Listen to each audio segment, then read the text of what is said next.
어제에 이어 뉴홈 2부 시작하겠습니다.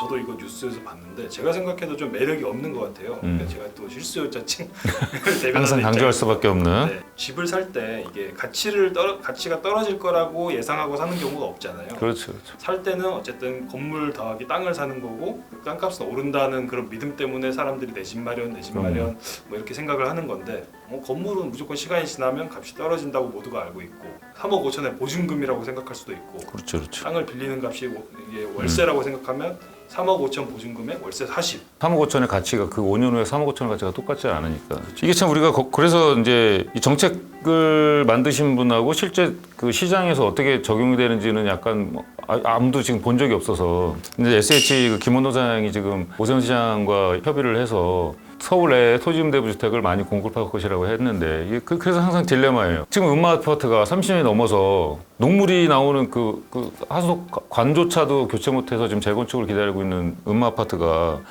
누가 그 건물을 보고 사겠어요? 그냥 음마 아파트 갖고 있는 입지적 장점, 땅값, 앞으로의 개발 가능성, 뭐 주변 여건, 뭐 이런 것들도 특히나 그 교육열도 넘치는 도시이다 보니까 거기에 재건축해서 새 아파트 들어왔을 때 그 가치를 생각하는 거지 누가 단순히 건물 땅 아닌 건물 갖고 있다는 게 무슨 의미가 있겠어요. 뭐 소비자들도 똑똑하신 분들이니까 그 부분에서 야 이거 내가 아무리 무주택자여도 요거 3억 5천짜리 어설프게 살다가 5년 후에 사실상 가치가 절반 뭐 물가 상승을 감안하면 뭐 절반까지는 아니겠지만 20-30% 떨어진 3억 5천만 원 들고 있다고 무슨 의미가 있겠냐 싶은 생각이 들 수 있겠죠. 그런 건 앞으로 실수에 들어가고 고민이 계속 하실 것 같아요. 그 지금까지 이제 뉴홈 사전청약을 가지고 얘기를 했는데 이 뉴홈에 대한 이런 뉴홈 같은 뭐 2030 무주택 세대들을 위한 공공주택 브랜드를 왜 자꾸 만드냐에 대한 얘기까지 좀 해봐야 오늘의 얘기가 좀 끝날 것 같은데요. 각 정부마다 이런 정부의 색깔을 담은 주택 정책, 특히나 이제 무주택 세대들을 위해서 얼마나 싸고 저렴하고 입지 좋은 곳에 싼 저렴한 아파트를 공급할 것이냐에 대한 고민은 각 정부마다 해왔거든요. 이런 어떤 무주택 세대들을 위한 브랜드를 만드는 게 어떻게 보면 이명박 정부일 수도 있는데요. 그 노무현 정권 시절에 집값이 급등하면서 그 이후에 집권한 이명박 정부는 주택 정책 만들기 상당히 어려웠죠. 그래서 이명박 정부가 그때 무주택 서민들에게 내 집 마련 기회를 넓혀주기 위해서 서울 외곽 그리고 서울 외곽과 인접한 수도권의 그린벨트를 대거 해제해서 보금자 주택을 공급합니다. 그때 그 2009년부터 12년까지 4년 동안 사업 시행 인가 물량만 50만 가구였어요. 지금 뉴홈을 윤석열 정부가 50만 가구 공급한다고 했죠. 그러니까 그 정도의 공급 물량을 이미 그때부터 공급을 했던 거죠. 이게 그때 당시에는 워낙 그 주변 시세보다 분양가가 엄청 낮았던 때라서 그때 당연히 분양가가 낮으니까 의무 거주 기간이 상당히 길었겠죠. 한 10년 정도 됐던 걸로 기억하는데 이게 문제가 뭐냐면 그때는 상당히 흥행을 거뒀습니다. 뭐 거의 100대에 가까운 경쟁력을 가졌던 데도 많고. 근데 이게 문제는 무리하게 개발 제한국을 해제하다 보니까 그런 환경 문제 이런 분들이 좀 역풍을 좀 맞았고요. 그 주변 시세하고 연동해버리니까 이 분양가가 낮았던 것들이 확 올라가야 되는 거죠. 근데 의무 거주 기간이 있으니까 이분들이 못 팔았는데 최근에 의무 거주 기간이 해제된 걸 알고 있어요. 그래서 급락하기 직전에 의무 거주 기간이 해제된 걸 알고 있어서 재미를 많이 본 분들이 있을 겁니다. 이제 그 다음에 박근혜 정부에서는 오히려 개발 때문에 또 집값이 뭐 들썩썩할 수 있고 뭐 이런 상황이다 보니까 집을 못 사는 무주택자들도 여전히 또 많은 상태겠죠. 그러다 보니까 그 수요층별로 세분화된 정책을 만듭니다. 그래서 임대 수준을 올려야 된다 그래가지고 민간 임대 아파트는 뉴스테이로 했고 공공임대는 행복주택으로 해가지고 다양한 계층들, 약간 저소득 계층 이런 분들이 좀 할 수 있도록 신혼부부 전용 공공분양의 신혼희망타운을 이름을 붙였죠.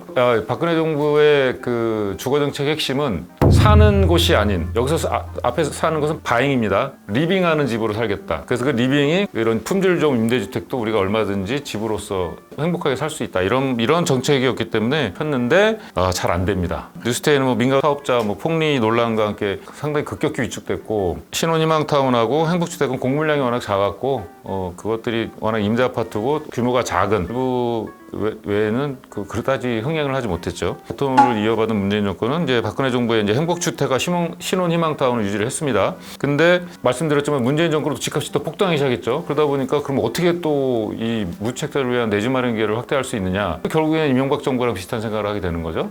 그래서 서울 외곽이나 서울 인접된 데보다는 서울에 인접되면서 교통 여건을 가장 좋게 해줄 수 있는 도시, 3기 신도시를 개발을 해서 주택을 공급하자. 그래서 했던 게 6개의 3기 신도시 그리고 7개의 공공주택지구 지정을 하게 되죠. 근데 이것도 지금 사실 토지 보상 진행하고 이제 3기 신도시 공급이 시작되는 거기 때문에 어떻게 보면은 실질적인 그 무주택자들에게 내 집 마련 기회를 확대한다는 어떤 정책 목표는 제대로 달성하지 못했다라고 볼 수 있겠죠. 자, 이제 그 데스크 결론을 또 우리나라 사람들처럼 부동산 자산으로서의 부동산에 대해서 애착에 대해서는 가장 엄청 그 심한 나라 중에 하나거든요. 그 원인이 여러 가지가 있겠지만 빠른 경제 성장 속에서 집값이 워낙 빨리 급등하기도 했고 그리고 이게 가장 결정적인 수도 있을 텐데 주변에 자산 증식을 부동산을 통해서 하신 분들이 너무 많이 봐왔던 거예요. 임금 소득으로 의한 어떤 자산 증식이라는 게 제한적이니까 그럼 부동산에 돈을 이 사람들이 많이 벌었네. 나도 그럼 부동산 하면서 약간 그런 어떤 부동산에 대한 집착이 더 남다를 수밖에 없는 상황이겠죠. 근데 문제는 무주택자들이죠. 뭐 수도권 과밀화로 살만한 집은 수도권을 몰려 있고. 특히 서울은 뭐 본인들의 소득 수준을 감안할 때면 서울 입성은 사실상 거의 불가능한 상황이니까 그럼 어떻게 하면 내가 서울과 가까운 수도권 또는 서울로 입성할 것이냐.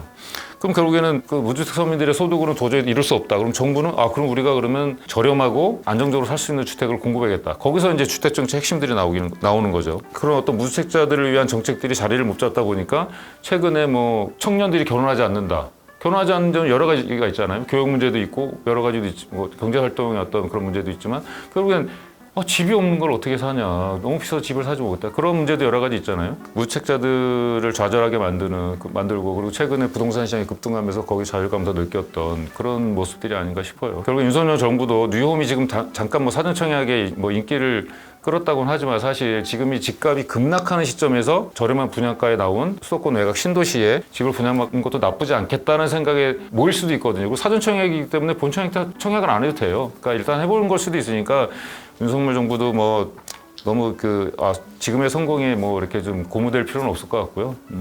박근혜 정부 때 나왔던 바잉하는 집이 아닌 리빙하는 집이 된다라는 게 어떻게 보면 앞으로 모든 정권이 지향해야 될 정책표라고 저는 봐요. 주택정책 목표라고 봐요. 왜냐하면 부동산은 어떻게든 그 좋은 곳에 위치한 부동산을 가져서 내가 그거 가지고 시대 차익도 얻어야 되고 뭐 여러 가지 나의 어떤 라이프라든가 뭐 이런 편안한 라이프 다 할 수 있다 이런 욕심을 부리지 않게끔 만드는 게 가장 중요하긴 한데 특히 일부 정권에서는 뭐 너무 규제의 일본도로 가면서 집값 폭등하는 뭐 그런 우를 범하기도 했고 또 과도한 규제 완화로 인해서 갑자기 이 투기 수요들이 몰려와서 그걸 다 휩쓸어 간다든가 이런 어떤 무주택자들이 어떻게 보면 혼란할 수 있는 그런 여건을 만든 게 아닌가 그런 생각이 합니다. 정권마다 색깔이 바뀌는 부분은 뭐 참 할 말은 많지만 다음에 하겠습니다.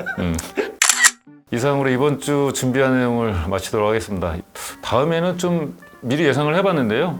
지금 무순위 청약, 줍줍 아파트 단지들이 지방 원정 투자자를 포함한 일부 돈 많은 분들이 좀 많이 사들이면서 지금 거의 100% 계약을 향해 가고 있고 그것이 결국에는 정점이 우리가 항상 몇 번을 다뤘던 둔촌주공에서 똑같은 모습을 보일지가 가장 그 시장의 관심인 것 같아서 재미있는 부동산 뉴스 또 아니면 시장에 어떤 의미 있는 뉴스가 있으면 그걸 가지고 다시 한번 찾아뵙겠습니다. 감사합니다.